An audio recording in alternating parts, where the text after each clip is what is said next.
তো দেখো আজকে পৌষ সংক্রান্তির সন্ধ্যাবেলা তোমাদের সঙ্গে শেয়ার করি আমার মা কি পিঠে বানিয়েছে।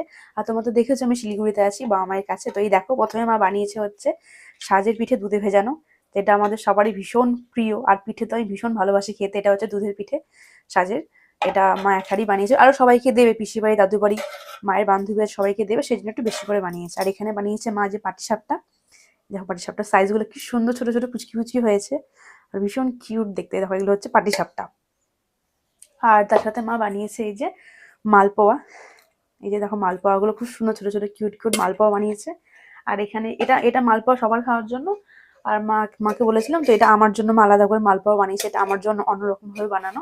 তো চলো তোমার সঙ্গে এগুলো প্লেটে সার্ভ করে তারপর দেখাচ্ছি।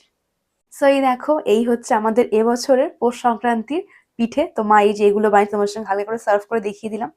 এখানে দেখো সব রকম পিঠে আছে। আর এগুলোর মধ্যে তো আমার ভীষণ ফেভারিট হচ্ছে মালপোয়াটা আর দুধে ভেজানো পিঠাটা। আর আমাদের বাড়িতে মোস্টলি পিঠে খেতে আমি ভীষণ ভালোবাসি, সবাই ভালোবাসে মোটামুটি একটা খায়, বাট আমি ভীষণ ভালোবাসি পিঠে খেতে। তো ব্যাস এই চলো আমরা এনজয়